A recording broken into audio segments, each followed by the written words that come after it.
नमस्कार वीएलई बंधुओं। तो आज हम लोग देखेंगे सीएससी में अवेलेबल एलआईसी न्यू जीवन मंगल जिसका टेबल नंबर 940 है। उससे हम लोग पॉलिसी कैसे बनाएंगे। तो सबसे पहले हम लोग गूगल में डिजिटल सेवा पोर्टल ओपन कर लेते हैं। उसके बाद अपना सीएससी आईडी और पासवर्ड डालकर लॉगिन कर लेंगे। लॉगिन हो जाने के बाद इंश्योरेंस टैब पे क्लिक करेंगे, फिर लाइफ इंश्योरेंस में क्लिक करेंगे। उसके बाद एलआईसी माइक्रो इंश्योरेंस पॉज पे क्लिक करेंगे, फिर डिजिटल सेवा कनेक्ट बटन पे क्लिक करके पोर्टल लॉगिन कर लेंगे। अब माइक्रो इंश्योरेंस प्लान से हम लोग एलआईसी न्यू जीवन मंगल जिसका टेबल नंबर 940 है क्लिक करेंगे। यहाँ हमें ग्राहक का जन्म तिथि, उसका जेंडर, प्रीमियम पेमेंट टर्म मतलब कितने साल के लिए वो कस्टमर पेमेंट करेगा, और उसका सम एश्योर्ड, फिर पेमेंट मोड मतलब मंथली क्वार्टरली कस्टमर के हिसाब से चूज़ करके फिर आगे बढ़ेंगे। यहाँ हमें पॉलिसी में लगने वाला प्रीमियम दिखाएगा।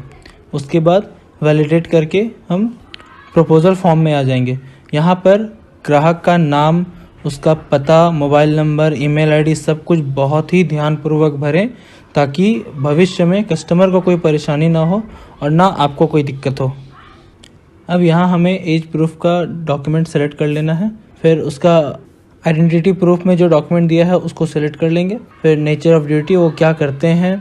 उसके बाद यहाँ पे अदर प्लान डिटेल्स का जो ऑप्शन है, यहाँ अगर ग्राहक की दूसरी कोई पॉलिसी है सेम टेबल नंबर तो वहाँ पे ये डिटेल्स देना है, नहीं तो इससे आगे बढ़कर हम नॉमिनी की डिटेल्स भरेंगे। ध्यान रखें नॉमिनी का नाम, डेट ऑफ बर्थ सारा एकदम एक्यूरेट भरे, सही भरे, इसमें गलती ना करें।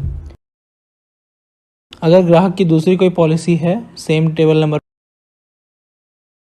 अब आते हैं हेल्थ डिटेल्स में।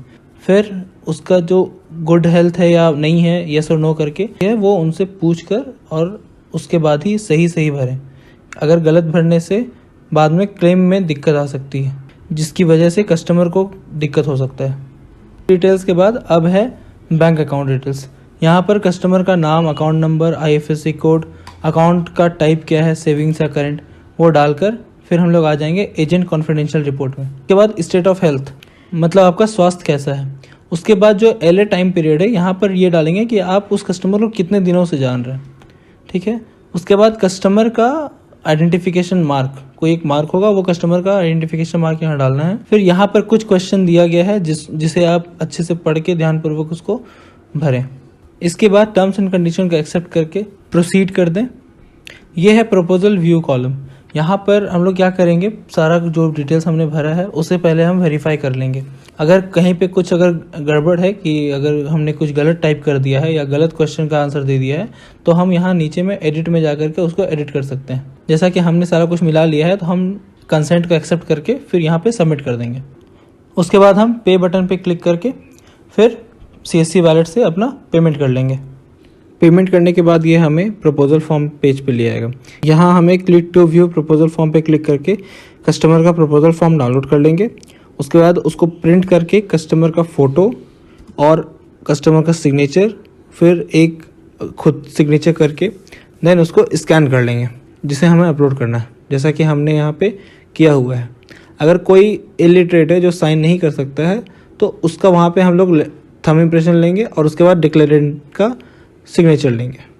फिर यहाँ पे वीएलई का सिग्नेचर कर लेंगे, यहाँ पे फिर कस्टमर का सिग्नेचर करवा लेंगे। उसके बाद उसको अपलोड कर देंगे।